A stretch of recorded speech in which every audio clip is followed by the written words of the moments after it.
In that period, fall of 90 to spring of 91, I'd gotten hired at the Resource Center of the Americas. We'd gotten a grant to do a project that we originally just started out calling the Labor Project, but it was to focus on labor and globalization issues. And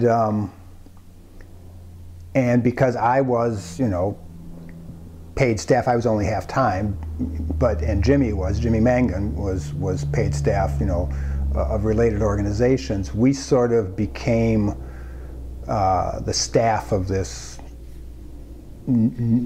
embryonic Minnesota Fair Trade Coalition, but I was kind of pushing in the direction of, we can make this a coalition of actual organizations, not just of individuals. This is something that organizations would be willing to become members of.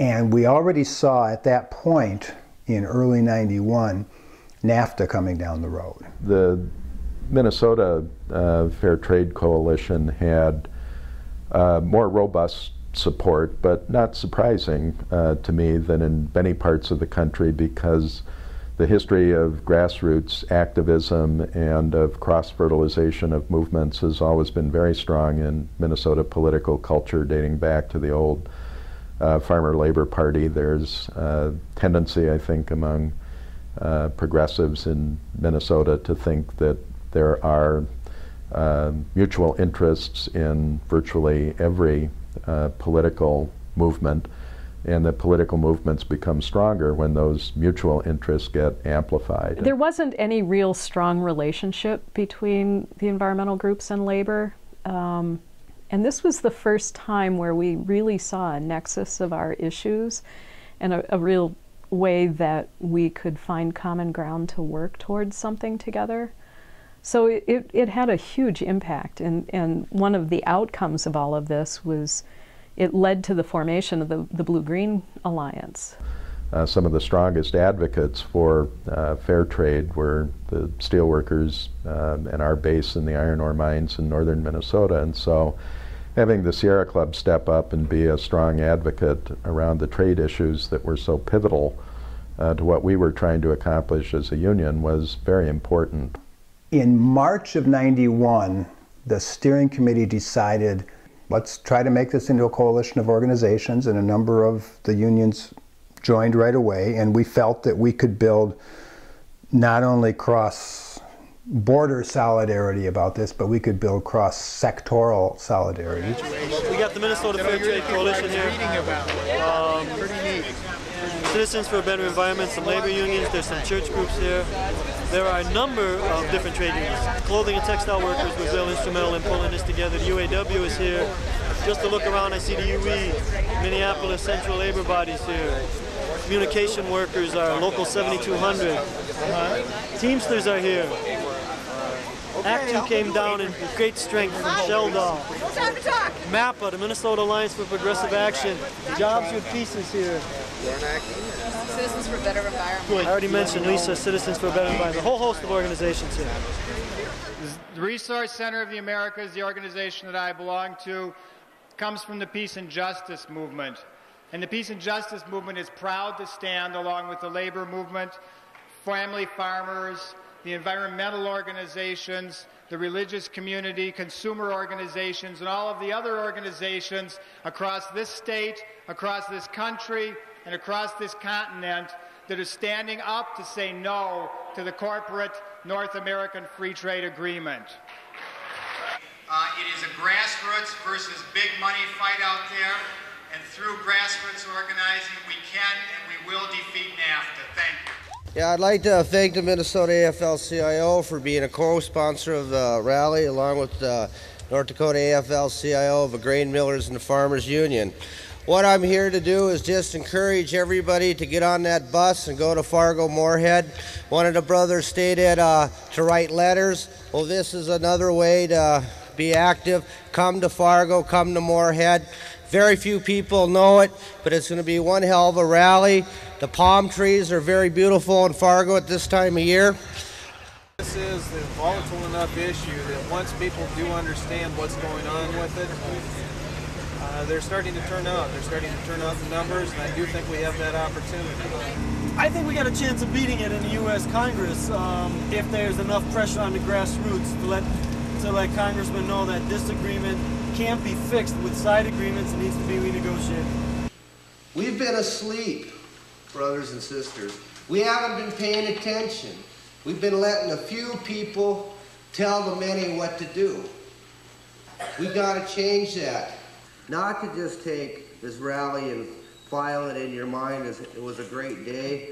I learned a lot, now I put it on a shelf. Now we got to take it and put it into practice.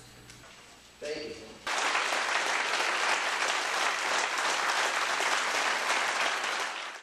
We could honestly say, the night of the vote, that it was Clinton and the Republicans that passed this.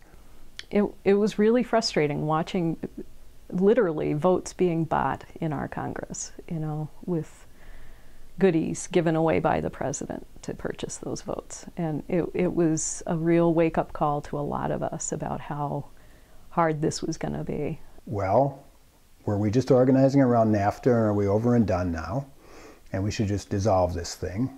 Or is there sort of an ongoing mission, as it were? Are we done, or do we go forward? And it was unanimous. Everybody said we go forward. We built enough of a relationship across our usual set of alliances, outside of our usual set of alliances, that we don't want to lose this, and NAFTA is not the end of it in terms of where they're going with this corporate globalization model. So, so a decision was made to keep the coalition going. Everybody expected that the WTO was going to become the thing that comes to Congress first, and NAFTA would be subsequent. That was the logic. It became clear as we got closer that NAFTA was the thing that was going to come first. So there was a lot of focus on NAFTA. I often feel like we started organizing for Seattle in 1991, when we had no idea that the thing called the WTO was going to come into existence, or whatever, or that there would be a Seattle WTO ministerial meeting, or the demonstrations, or whatever. But we were putting together the coalition of the, you know, cross-sectoral coalition then that you'd see again in Seattle in a big way. We knew the WTO holding its meeting in Seattle in November 1999 was going to be huge. And Minnesota had the largest contingent present at those protests from any state east of the Mississippi River, in part because the AFL-CIO actually chartered a plane to bring people in. The event itself, the series of rallies and teach-ins and other activities, were a real wake-up call for Americans in particular to the need to speak out very forcefully for an agenda for fair trade. But how you grab globalization. I mean, one of the great things about Seattle was they came to town, they came to Seattle with a big target painted on them and said, you know, all the evils of globalization, you can hit us here. And we did. But you don't always get that kind of target. So there's real questions about how we go about having an effect. It isn't very many times in one's lifetime that you see the terms of the debate change in a week. And we saw it last week. And we saw ourselves go from being a tiny minority opposition, getting an occasional letter to the editor in, getting an occasional, you know, topic in a class presented, to being a majority opinion, not only in the United States but around the world.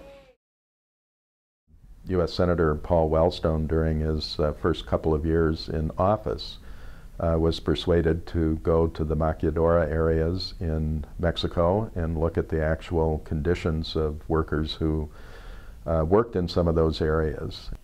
He was very good at bringing together coalitions, and especially bridging those gaps that existed at the time between the labor movement and the environmental movement. We had NAFTA.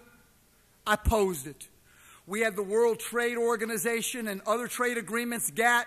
I opposed it. And now they want the free trade agreement for the Americas. I'm not going to let anybody tell me that I'm not an internationalist.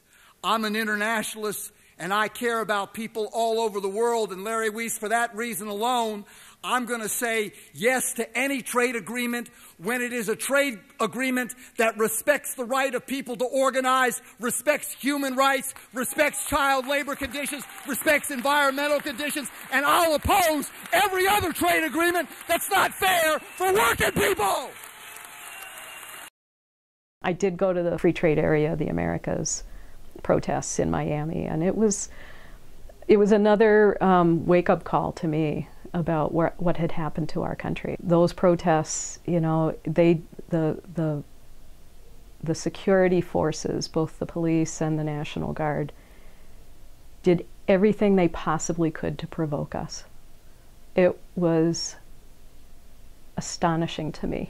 We don't want to race to the bottom. We have so much in common with workers in every country in the world, and we're here to let them know that we stand together to fight for a better world, because a better world is possible. It's going to mean that all the things that we fought for as a labor movement over the years, OSHA, prevailing wages, mean nothing in the global marketplace. We had actually worked from the beginning of this year, you know, in terms of a strategic plan that we needed to reach out to a number of sectors of labor who in the past had probably always said, yeah, in terms of solidarity with our manufacturing brothers and sisters, we oppose these things, but it wasn't their issue the way it was with the manufacturing unions.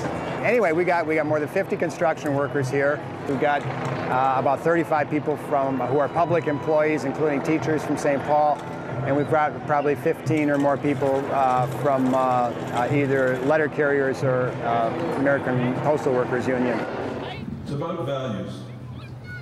The values that we're watching on television every day of the Wall Street corporate criminals getting hauled off to jail. Those same values that gave the rich and the powerful the belief that they could run corporations like it was their own private piggy bank. Those same values that told them that they could have $6,000 shower curtains. Those same values that we have at Enron, at Tyco, and all those companies like that are the values that are at work building the global economy. And no one is going to change that unless we do it. So of course, Larry shepherded the Fair Trade Coalition through some very exciting years in its first decade. But his successors, Octavio Ruiz, Alicia Rainey, and Jessica Latween, have faced some very different challenges. And that's because the proponents of free trade have realized that the strategy of putting forth a massive trade deal like the FTAA was not a very successful strategy on their part. And they decided to pursue a number of individual agreements over the years with different countries, most recently with Korea, Panama, and Colombia. And that's meant that these agreements could pop up at any time before Congress, that it's a constant need to stay aware of what's happening in Congress and to set up meetings and to pull people together to go lobby and talk with their congressional representatives. It's been a very challenging time for the coalition. Not all the news about trade has been negative. In recent years, some progressive members of Congress have put forth the Trade Act to require worker and human rights and environmental protections in future trade agreements. And in 2009, on the 10th anniversary of the WTO protests, we had a rally here in the Twin Cities to support that legislation. There is nothing free about the high cost of free trade. In this,